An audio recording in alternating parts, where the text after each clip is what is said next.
আসসালামু আলাইকুম। আমি আপনাদেরকে আজকে সুন্দর একটি পেইন্টিং করে দেখাবো। তো চলুন আমি প্রথমে ড্রয়িংটা করে নিচ্ছি। আপনারা দেখতে পাচ্ছেন। আজকের পেইন্টিংটা হবে সাধারণত আমি একটা মেয়ে ফিগার আঁকবো যে বসে রান্না করছে। তার ফিগারটা আমি একটু কিউব আকৃতিতে আঁকবো। তো আমরা সাধারণত রিয়েলিস্টিক পেইন্টিংগুলো করে থাকি, কিন্তু এই ধরনের পেইন্টিংগুলো খুব কমই করা হয়। এগুলো খুব কমই করা হয়।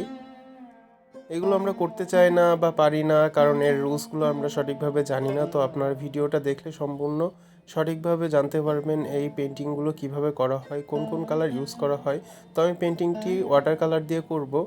তো আপনারা দেখতে থাকুন। আপনারা দেখতে পাচ্ছেন আমি শাড়িটা আঁকছি, কিউব কিউব করে কেটে কেটে নিচ্ছি আমি। দেখতে পাচ্ছেন এখানে।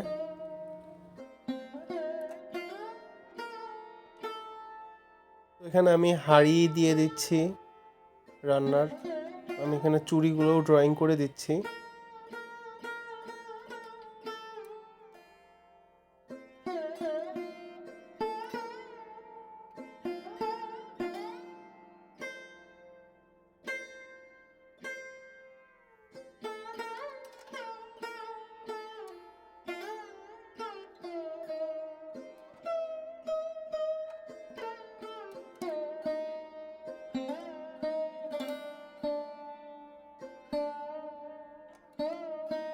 তো আমার ড্রয়িংটা মোটামুটি কমপ্লিট।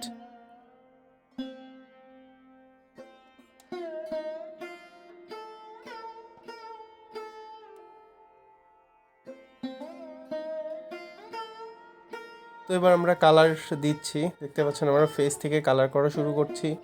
তো ফেসে আমি লাইট কালার ইউজ করব কিছু কিছু জায়গায়, আবার কিছু কিছু জায়গায় ডার্ক কালারও ইউজ করব। তো আপনারা দেখতে পাচ্ছেন আমি চারকোনা একটা ব্রাশ নিয়েছি, যেহেতু আমার ফিগারটা জ্যামিতিক আকৃতিতে হয়েছে। তো আমরা এই জন্য এই ব্রাশটা ইউজ করব, যাতে করে কালারগুলো দিতে অনেক সহজ হয়। তো আপনারা দেখতে পাচ্ছেন আমার ব্রাশের স্ট্রোকগুলো কীভাবে দিচ্ছি আমি।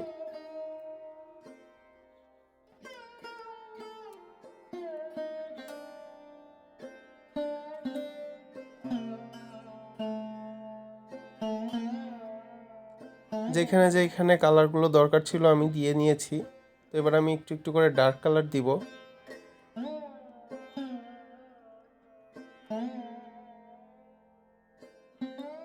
উপরের কালারগুলো না শুকানো পর্যন্ত আমি ওখানে অন্য কোনো কালার দিব না, কারণ কালারগুলো মিশে যেতে পারে, যেহেতু ওয়াটার কালার দিয়ে করছি আমি।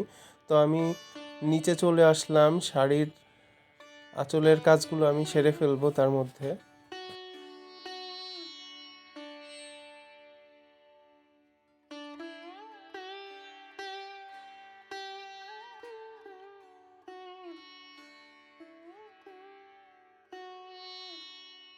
তো আপনারা দেখতে পাচ্ছেন এখানে আমি বিভিন্ন কালার ইউজ করছি বিভিন্ন জায়গায়। প্রথমে একটি কালার নিয়ে সেই কালারটা আমি যেখানে যেখানে ইউজ করব সেখানে সেখানে কালারগুলো দিয়ে নিচ্ছি। এতে করে আমার কালারগুলো ওয়েস্ট হবে না। আর একটা কালারের পাশে যদি আমরা আর একটা কালার দিতে যাই, তাতে করে কালারগুলো মিক্সড হয়ে যাওয়ার সম্ভাবনা থাকতে পারে। তাছাড়াও আমি অন্য জায়গায় কালার করতে থাকছি, যার জন্য ওখানে একটু সময় পাবে কালারগুলো শুকানোর জন্য।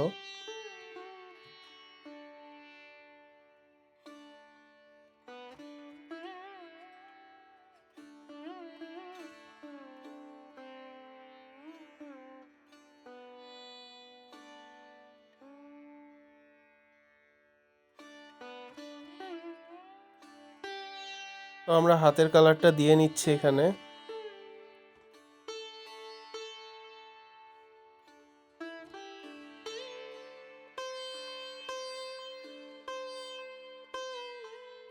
হাতের নিচের অংশটা আমরা ডার্ক কালার ইউজ করব।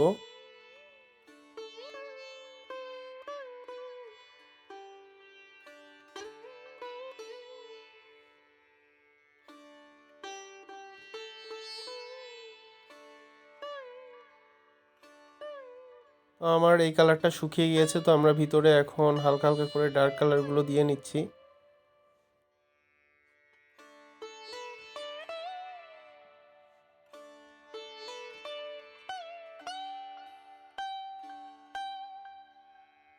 তো আমরা এবার ফাঁকা জায়গাগুলোতে লাইট কালার ইউজ করব। তো লাইট কালার হিসেবে আমি এখানে ইয়েলো কালারটাকে বেছে নিয়েছি।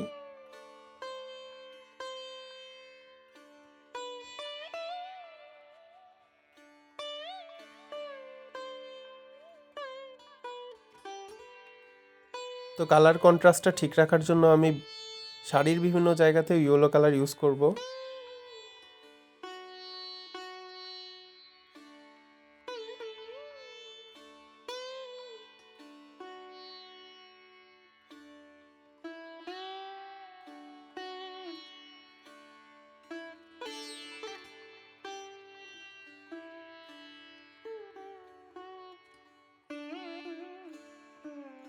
এই ধরনের ছবি আঁকানোর ক্ষেত্রে আমাদেরকে অবশ্যই হিসেবে রাখতে হবে যেন কালার কন্ট্রাস্টটা ঠিক থাকে। এটা খেয়াল না করলে একদম ছবিটা দেখতে অনেক খারাপ লাগতে পারে। তো এই জিনিসটা অবশ্যই খেয়াল করতে হবে। আপনারা ভিডিওটা না টেনে যদি দেখেন তাহলে অবশ্যই বুঝতে পারবেন যে কোথায় কোন কালার ব্যবহার করতে হবে, কিভাবে ডার্ক কালার ব্যবহার করতে হবে, কোন কালারটাকে আমরা ডার্ক হিসেবে ব্যবহার করতে পারি। আপনারা এখানে দেখতে পাচ্ছেন আমি নিচের অংশতে নীল কালার ইউজ করছি, কারণ এখানে আমি ডার্ক শ্যাডো ধরবো।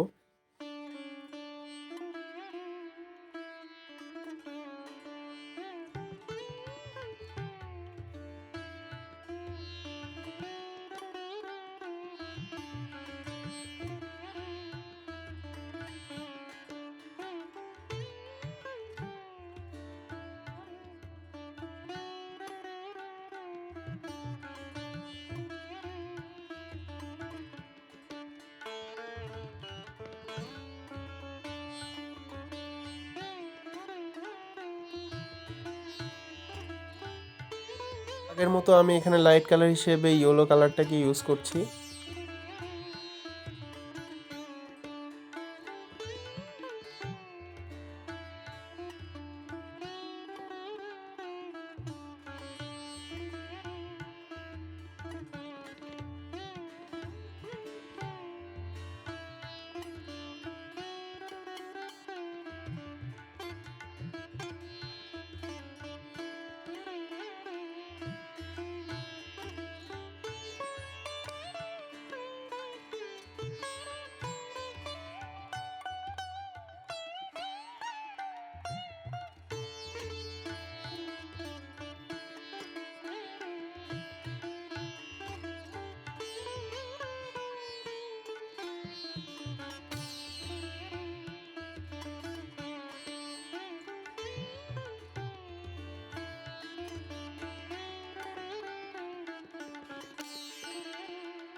তো আমরা মোটামুটি শাড়ির কালারটা শেষ করে ফেলেছি। তো আমরা এখন চুলের কালারটা করব, কিন্তু চুলের কালারটা আমরা কালো কালার না করে ডিরেক্ট দেখেন আমরা কালারগুলোকে মিলিয়ে মিলিয়ে করছি, ডার্ক কালারগুলো ইউজ করছি। প্রথমে সাধারণত আমরা নীল কালারটাকে ডার্ক কালার হিসেবে নিয়েছিলাম।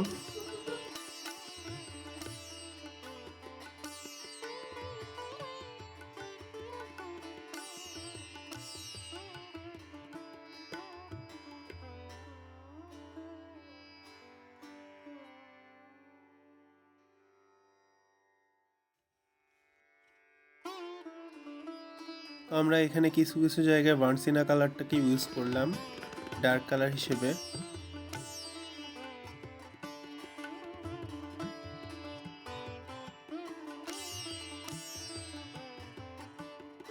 যেহেতু চুলের নিচের অংশটাকে আমরা অনেক বেশি ডার্ক করব, তো এখানে আমি ডিরেক্ট ব্ল্যাক কালারকে ইউজ করলাম।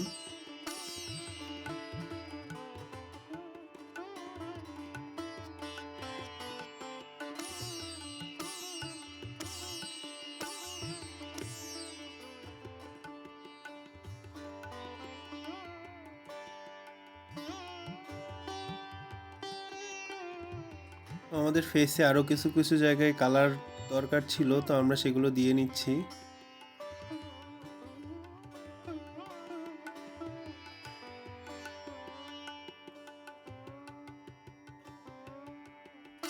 ফেসের কালারগুলো শুকিয়ে গেলে সেখানে আমরা আরও কিছু কালার অ্যাড করে দিব। তার মধ্যে আমি এখানে হাড়ের কাজটা করে নিচ্ছি।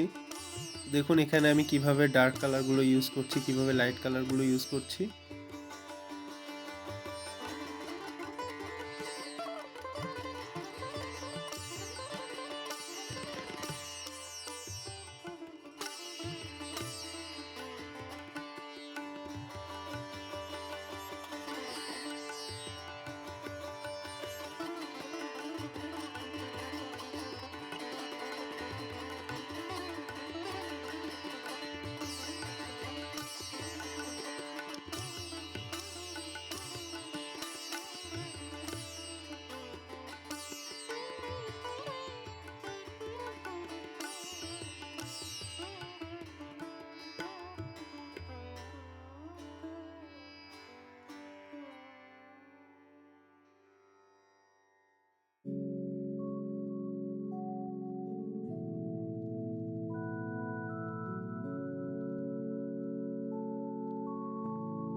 কালারগুলো যেন একসাথে মিশে না যায়, এদিকেও আমাদেরকে খেয়াল রাখতে হবে অবশ্যই।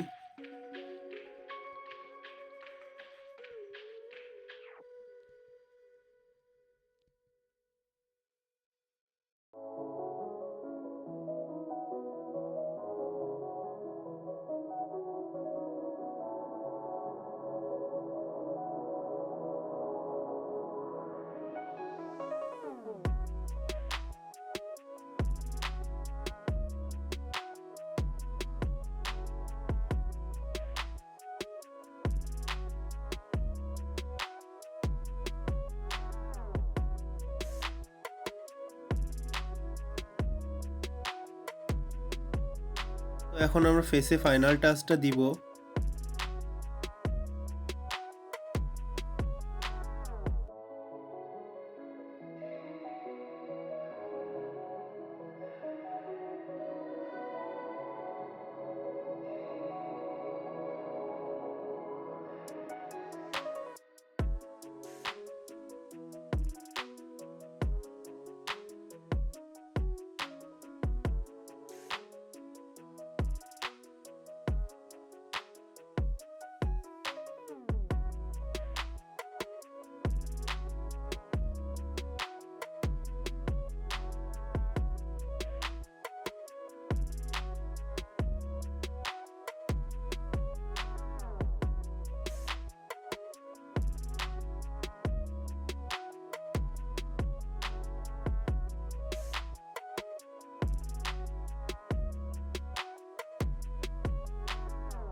এভাবেই আমরা মোটামুটি ছবিটাকে কমপ্লিট করে ফেলেছি। তো আজ এই পর্যন্তই। সুস্থ থাকবেন, ভালো থাকবেন এবং পাশে থাকবেন। অবশ্যই লাইক অ্যান্ড সাবস্ক্রাইব করে দিবেন। আল্লাহ হাফেজ।